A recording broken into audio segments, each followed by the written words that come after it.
¿Quiénes fueron los Macabeos? Muchas personas consideran la época de los Macabeos una caja negra escondida entre la terminación de los últimos libros de las Escrituras hebreas y la venida de Jesucristo. Tal como el estudio de la caja negra de un avión estrellado permite descubrir ciertos pormenores del accidente, una mirada detenida a la era de los Macabeos, una época de transición y cambios para la nación judía, puede resultar instructiva. ¿Quiénes fueron los Macabeos? ¿Qué efecto tuvieron en el judaísmo antes de la venida del predicho Mesías? Daniel 9:25 al 26. La Oulide helenística Alejandro Magno conquistó extensos territorios desde Grecia hasta la India, 336 al 323 a.C.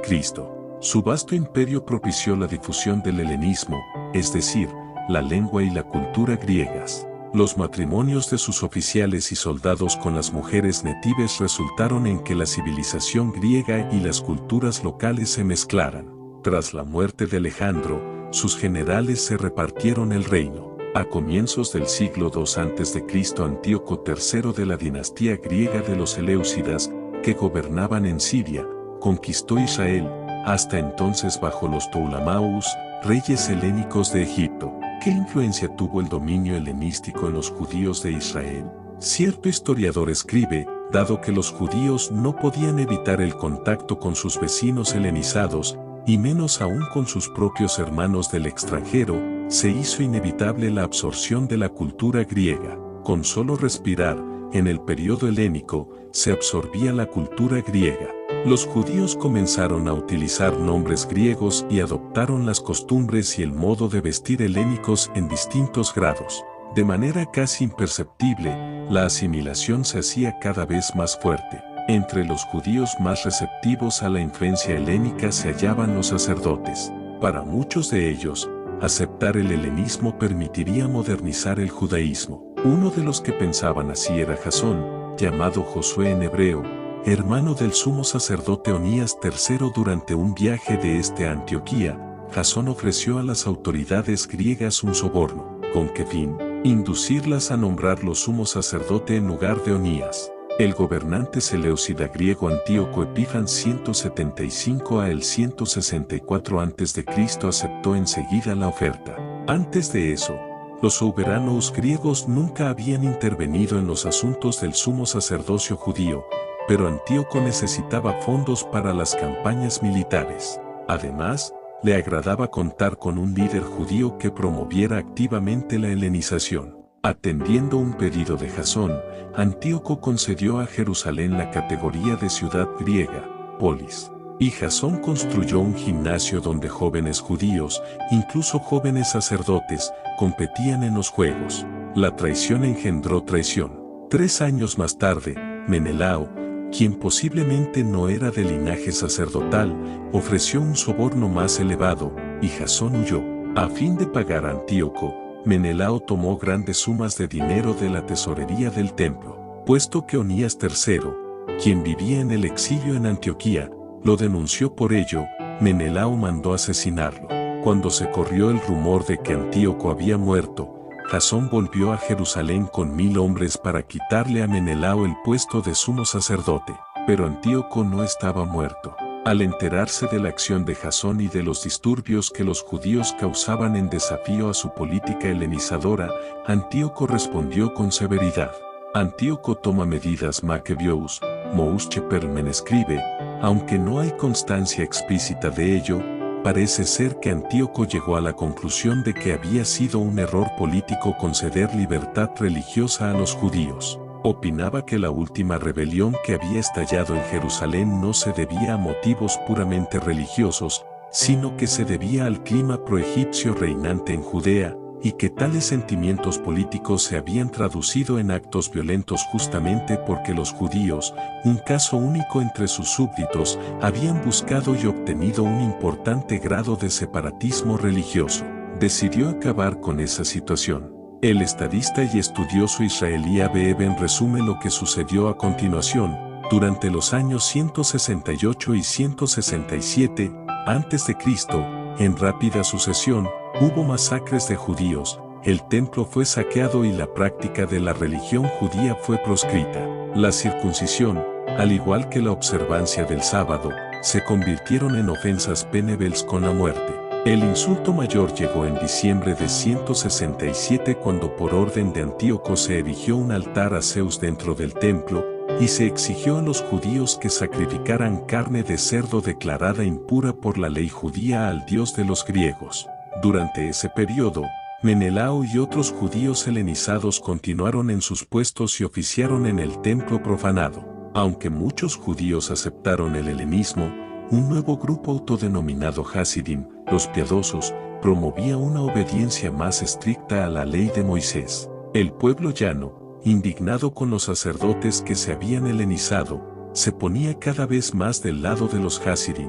Empezó entonces un periodo durante el cual se martirizó a muchos judíos de todo el país, pues se obligaba a la población a adoptar las costumbres y los sacrificios paganos bajo pena de muerte. Los libros apócrifos de los Macabeos contienen muchos relatos de hombres, mujeres y niños que prefirieron morir a transigir. La reacción de los Macabeos, las medidas extremas de Antíoco empujaron a muchos judíos a luchar por su religión. En Modín, localidad situada al noroeste de Jerusalén, cerca de la actual ciudad de Lad, se convocó a un sacerdote llamado Matatías al centro del pueblo. Puesto que gozaba del respeto de los pobladores, el representante del rey intentó convencerlo de participar en un sacrificio pagano, para salvar su vida y dar ejemplo al resto del pueblo. Cuando Matatías se negó, otro judío se adelantó dispuesto a transigir. Indignado, Matatías agarró un arma y lo mató. Los soldados griegos se quedaron tan atónitos al ver la violenta reacción de aquel hombre de edad, que tardaron en responder. En cuestión de segundos, Matatías había matado también al oficial griego. Sus 5 hijos y los habitantes del pueblo dominaron a los soldados griegos antes de que estos pudieran defenderse. Matatías gritó: «Todo aquel que sienta celo por la ley, que me siga».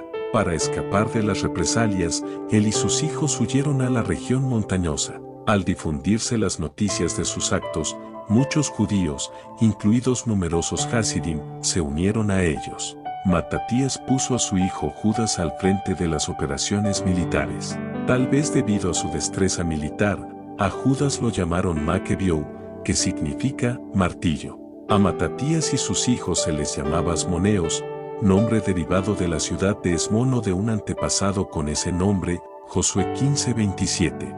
No obstante, debido al papel protagónico que Judas Macabeo adquirió durante la rebelión, se comenzó a llamar a toda la familia los Macabeos. Recuperan el templo en el transcurso del primer año de la sublevación. Matatías y sus hijos organizaron un pequeño ejército. En más de una ocasión, las tropas griegas atacaron a grupos de luchadores Hasidim durante el sábado. Aunque estos podrían haberse defendido, no querían violar el sábado, lo que resultó en verdaderas masacres. Matatías, a quien el pueblo había empezado a considerar una autoridad religiosa, dictó una disposición que permitía a los judíos defenderse durante el sábado.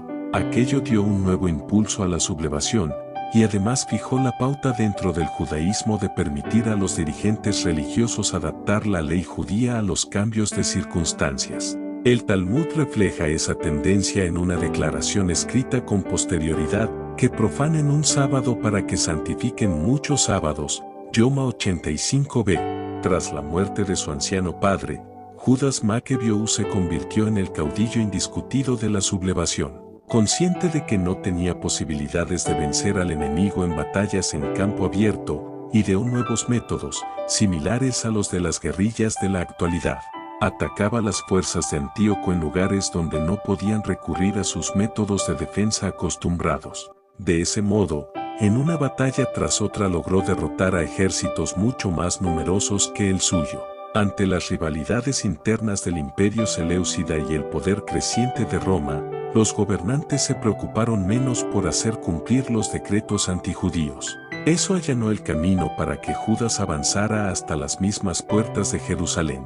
En diciembre de 165 a.C., tal vez 164, él y sus soldados tomaron el templo, purificaron sus utensilios y lo dedicaron de nuevo, exactamente 3 años después de su profanación.